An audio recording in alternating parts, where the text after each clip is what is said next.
Kalau nggak kuat fisik mah, ya kayak sekarang nih saya lagi sakit juga nih lagi sekarang ini. Terus tantangan yang kedua itu tuh menghadapi tamu, gimana pelayanan kita terhadap kamu. Nggak semua loh tamu itu yang ramah juga terhadap kita, ada juga yang jutek.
Jadi pada video kali ini kita memiliki seorang narasumber. Nah, jadi teman kita ini sudah lama lah bekerja di berbagai kafe di Kota Padang. Nah. Jadi nanti kita mau sedikit berbagi ilmu, mulai dari proses cari kerjanya, pengalaman-pengalamannya, suka dan dukanya, termasuk juga mungkin mengenai pendapatannya, apakah bisa, apalagi kalau sudah punya istri kan, apakah bisa ini ya. Jadi nanti ini mudah-mudahan bisa mengedukasi teman-teman lah kalau yang mau cari kerja seperti ini juga. Ini minimal sedikit dapat memiliki gambarannya. Jadi mungkin ini teman kita ini bisa memperkenalkan diri dulu. Nama saya Benny, saya berasal dari Padang. Kerja sekarang saya ngelola kafe. Ngelola kafe sekaligus kokinya. Sekaligus kokinya. Jadi yang mau kita tanya itu sebelum bekerja di sini, sebelumnya apakah tetap bekerja di bidang kuliner juga atau gimana? Masih di bidang kuliner. Sebelumnya juga di kuliner juga. Kalau sebelum bekerja di sini kira-kira udah berapa kali pindah kerja, Ben? Kalau untuk pindah kerja yang di bidang kuliner. Bidang kuliner mungkin udah banyak ya, udah sering pindah-pindah sih. Nggak kehitung ya? Nggak kehitung lagi. Bukan di Padang aja gitu. Di Jakarta juga udah. Di teman kita ini lumayan jam terbangnya udah banyak ya. Nah, jadi kira-kira kalau untuk mencari pekerjaan di Padang itu caranya bagaimana aja, Ben? Apakah harus datang langsung ke tempat kerja atau membuat surat lamaran? Yang pernah Benny lakukan lah. Hal yang pernah saya lakukan mencari pekerjaan di Padang ini, pertama itu ya pergi ke tempat perusahaan yang akan kita lamar itu. Yang kedua, persiapkan dulu berkas-berkas yang akan kita untuk administrasinya.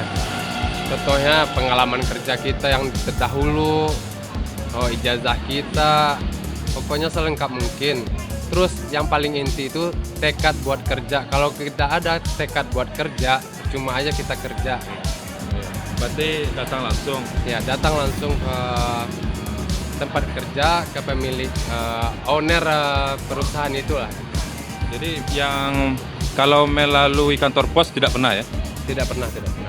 Jadi selama ini selalu begitu, datang langsung ke tempat kerja? Lalu datang. Nah, ya. Ini jadi teman-teman tips yang paling jitu dari Benny itu datang langsung aja. Itu biasanya kalau di tempat kerja apakah kita lihat dulu pengumuman lowongan atau datang langsung, Ben? Datang langsung. Jadi tempat kerja itu tidak semua tempat kerja yang membuat informasi lowongan itu ya, Ben ya. Karena khusus di bagian kuliner pasti ada lowongan. Kenapa? Setiap 1 bulannya pasti ada pergantian dari itu. Pergantian terus dari karyawannya. Yang karyawannya dipecat, karyawannya resign, itu pasti ada itu Keluar setiap masuk bulannya. ya. Itu di bagian kuliner tuh pasti. Kira-kira yang kuncinya untuk bekerja seperti ini apa? Selain tekad tadi, kemampuan begadang termasuk. Termasuk fisik tuh harus tuh. Kekuatan fisik tuh harus juga tuh. Karena nggak setiap kafe-kafe itu yang bukanya dari pagi sampai siang doang. Ya. Ada yang bukanya 24 jam. Dan ada juga penempatan kita dari sore sampai pagi. Contohnya saya juga pernah dulu di kafe sebelumnya masuk dari jam 6 sore sampai jam 6 pagi. Itu siklusnya ya sekitar 3 tahunan lah saya di situ. Maksudnya tiap hari ya? Masuk tiap hari. Libur jarang. Kalau libur itu gaji kita di cut gitu. Nggak dihitung hariannya gitu. Kan hari raya masuk ya. Nggak ada liburnya gitu. Mau lebaran haji, lebaran Idul Fitri, lebaran monyet juga suruh masuk gitu. Jadi mungkin begitu tantangannya ya kalau pekerjaan-pekerjaan seperti ini. Ya harus loyal juga mungkin ya, Ben ya. Harus loyal juga sama bos supaya kita mungkin gajinya bisa naik atau minimal kita bisa bertahan lah. Nah, dari berbagai pengalaman bekerja di tempat kuliner atau kafe seperti ini, soal jam masuk, pengalamannya seperti apa aja, Ben? Kalau sekarang seperti apa? Kalau sekarang saya masuk kerjanya mulai dari jam 12 siang, terus kerja sampai jam 12 malam. Jadi 12 jam kerja gitu di sini. Yang paling berat shiftnya yang disebutkan tadi kah? Yang paling Yang berat malam, yang sampai dari sore sampai pagi itu yang paling berat. Jadi apakah kalau di dunia kerja seperti ini apakah kita punya banyak pilihan atau memang harus mengikuti order dari bos? Kita harus mengikuti orderan dari owner kita. Gaji untuk pekerjaan-pekerjaan seperti ini yang dari awal lah, maksudnya awal masuk itu kira-kira berapa? Untuk awal masuk kita dikasih gaji 1 juta rupiah. Oh, Itu berarti awal. hitungannya bukan per hari ya? Bukan. Kita hitungannya per bulan. Kalau per hari itu ada dikasih uang makannya 20.000 per hari. Kalau yang di tempat lain ada nggak yang per hari gajinya? Oh, di tempat lain nggak ada sih yang per hari. Yang di Nagoya bukan per hari, per 10.000 per hari gitu. Per hari kan hitungan per bulan juga. Oh, per bulan. Oh. Jadi yang paling rendah selama ini 1 juta. Yang paling rendah 1 juta. Terus berapa lagi kira-kira? Habis itu sebulan seterusnya. Tunggu dulu, kalau yang 1 juta itu pekerjaannya apa itu? Awal masuknya aja 1 bulan pertama, training pertama itu 1 juta rupiah. Kalau misalnya pelayan ini, Kalau pelayan pemula berapa itu gaji? sama Juga. juga. Itu ada juga yang 40.000 sehari mungkin ya. Patokan awal kalau di sini patokan awal itu gaji bulan pertama training itu 1 juta. Kalau yang di KDK. Iya, yang KDKK. Tapi kalau bulan-bulan selanjutnya itu ada peningkatan. Berarti kira-kira kalau dihitung berapa tahunnya sebelum kerja di KDKK ini udah berapa tahun kira-kira berkarir di dunia kuliner? Saya berkarir di dunia kuliner itu dari tahun 2004. 16 tahun. Dari masa-masa sekolah udah kerja di kafe, pulang sekolah di kafe, pulang sekolah kafe. Taman sekolah ke saya ke Jakarta, ke Cipanas juga di kafe. Itu restoran terapung itu. Nah, restoran terapung. Kita habis mancing dapat ikan, nah hasil pancingannya itu dimasak, yang itu yang dimakan. Segar. Nah, sekarang tadi kalau untuk di KDKK sendiri udah berapa lama ya? Kalau untuk di KDKK, saya launchingnya dari awal buka ada KDKK ini. dari 2017. Sudah 3 tahunan ya ini. Berarti kalau untuk ukuran sekarang kan kerjaannya banyak ini, Ya. masak juga dan mengelola juga. Ini kisaran gajinya berapa kira-kira untuk tapi untuk mencapai level ini kan butuh proses ya, malah Iya. sudah 3 tahun gitu kan. Jadi kalau untuk sekarang ini berapa kira-kira? Udah lebih 3 juta. Jadi teman-teman kalau yang mau kerja seperti ini ya seperti yang Benny bilang itu tergantung etos kerja. Meskipun gaji kita awalnya kecil ya kalau kita loyal, kerja rajin, berpandai-pandai sama pemiliknya dan mungkin bisa menambah omset juga mungkin. Itu mungkin nanti bisa mendongkrak gaji kita. Jadi lama-lama kan misalnya kalau memang awalnya jadi pelayan kan bisa-bisa kalau udah lama kerja itu bisa naik belajar jus, kemudian belajar masak dan skillnya juga bertambah, gajinya juga bertambah. Tapi ya memang begitu harus kerja keras gitu. Nah jadi untuk pekerjaan-pekerjaan seperti ini kira-kira tantangannya apa aja ini Benny? Kalau untuk tantangan, yang pertama pastinya fisik lah. Kalau untuk kerja malam nih fisik paling diutamakan nih, fisik harus kuat. Kalau nggak kuat fisik mah ya kayak sekarang nih saya lagi sakit juga nih lagi sekarang ini. Terus tantangan yang kedua itu tuh menghadapi tamu, mana pelayanan kita terhadap kamu. Nggak semua loh tamu itu yang ramah juga terhadap kita, ada juga yang jutek. Terus gimana kita menghadapi tamu yang kayak gitu? Dukanya Benny, kalau selama kerja seperti ini kira-kira suka dukanya apa? Dukanya lah. Nah, kalau untuk dukanya itu Apalagi Benny kan sudah punya istri, mungkin meninggalkan istri, anak atau apa. kalau buat duka tuh sedikit lah dukanya.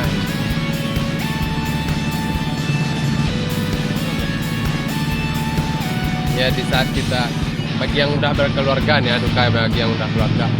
Di saat kita kerja yang di kafe kayak gini ya, kafe atau resto lah gitu. Di saat kita mau makan enak, minum enak, pikiran kita itu ke rumah aja. Gua makan enak, ya anak bini gimana makannya di rumah gitu. Udah, kedepannya kira-kira akan terus kerja seperti ini atau bagaimana Benny? Insya Allah kedepannya mau buka usaha juga. Jadi minimal usaha sendiri lagi Iya. ya. Tapi memang tetap di bidang ini ya. Masih Karena- tetap di bidang kuliner juga. Itu karena memang passionnya di sini atau memang tuntutan pekerjaan yang Memang udah tersedia, passion. passionnya. Kalau ada tawaran jenis pekerjaan lain gimana kira-kira? Bukan di kuliner misalnya, di kantoran atau sales gitu kan? Belum mau sih. Iya. Nah, tawaran juga pernah ada yang kayak gitu. Pernah tawaran juga jadi security, jadi salesman juga pernah. Nggak mau. Emang menikmati lah dunia kuliner ini. Kadang gajinya kalau di awal-awal pas-pasan atau gimana. Jadi kalau menurut Benny kunci pekerjaan itu apa? Apakah gaji kah? Ataukah memang kenyamanan kah? Atau apa gitu? Kalau kunci kita mencari kerja ya. Kalau kunci untuk kerja itu ya kenyamanan loh. Kalau kita udah merasa nyaman, gaji berapapun itu tuh bakal dijadiin hal yang keterbelakangan lah gitu. Yang penting hati kita nyaman dulu. nyaman yang pertama. Kalau kita kerja udah gajinya besar, tekanannya juga besar, semuanya pun jadi beban loh. Jadi kerjaan kita itu gak bisa jadi pelong, gak tenang kerja kita. Semuanya itu dipikirkan, oh kalau ini salah pasti saya kena marah, ini salah pasti kena marah. Tapi kalau kita kerjanya udah nyaman, kita udah tahu step by stepnya. Pas opening kita kerjain yang ini, habis itu ini, udah step by step itu udah kita lakuin, udah. Kemudian ini kan bagi teman-teman yang cari kerja ya. Kebetulan saya dengar Benny ini juga termasuk salah satu yang menyeleksi Iya. atau kalau di perusahaan itu kan namanya personalia yang menyeleksi orang-orang yang mau masuk kerja. Iya. Jadi ini mungkin bisa teman-teman ketahui untuk pekerjaan-pekerjaan seperti ini kira-kira apa aja syarat-syarat supaya bisa diterima itu. Yang pertama itu tanggung jawab perlu. Tanggung jawab kerja, kejujuran kerja, kedisiplinan kerja. Terus kerapian kita dalam bekerja. Kira-kira misalnya ini lengkap ini ya, surat-suratnya lengkap, jazanya ini itu, atau ada di sisi lain yang tidak lengkap tetapi memiliki hal yang tadi. Kira-kira mana yang lebih dahulu? Apakah yang untuk pekerjaan seperti ini apakah perlu itu ijazah dan lain sebagainya? Kalau pekerjaan di kafe, resto, ijazah itu sebenarnya nomor 2. Yang nomor intinya sekali itu pengalaman. Kalau pengalaman kita di bidang kuliner udah ada, otomatis orang tuh udah percaya. Nah, jadi demikianlah video kita kali ini. Jangan lupa like, subscribe, dan komen channel saya Naluri Edukasi Alam Takambang Jadi Guru. Yo, day.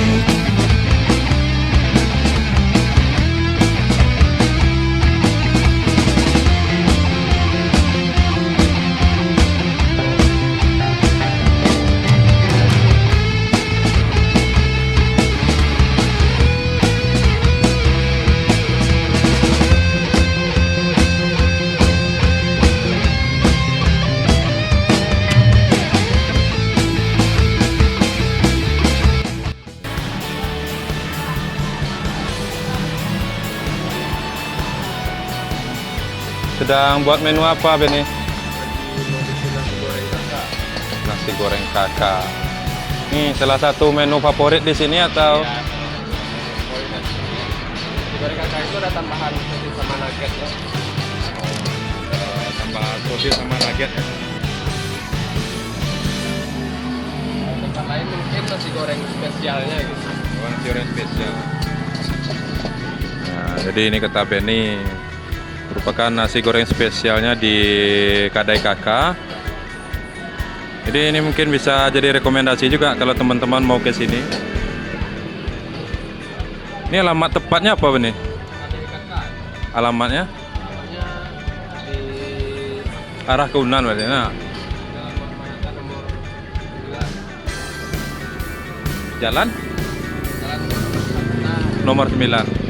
Nah, jadi teman-teman kalau main ke Jalan Muhammad Hatta, ini nomor 9. Jadi di tepi jalan ini lihat aja ada itu Kadai Kakak. Jadi kalau yang dari Unan atau mengarah ke Unan juga bisa lihat.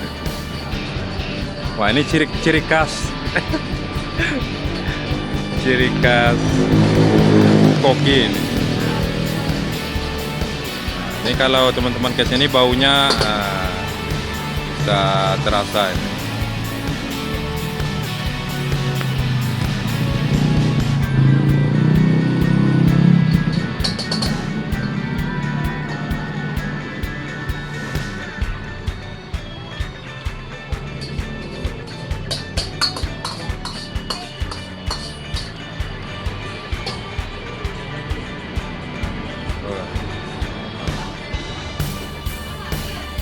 Goreng spesial. Ini sama apa nih? Ini mau bikin mie goreng. Mie goreng kakak nak? Goreng ya. Mie goreng biasa. Cuma mie goreng kakak.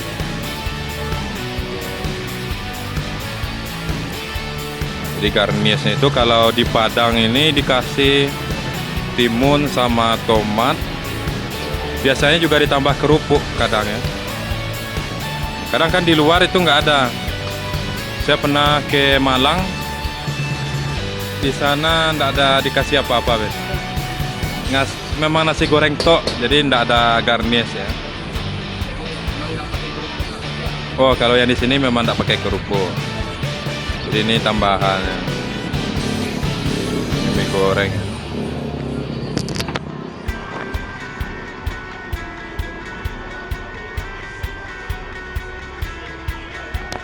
Oh, ini tadi nuggetnya. Sosis atau nugget? Nugget sosis. Oh, iya. Sosis sama nugget. Ini ada bahan-bahannya, ada bawang-bawang ya.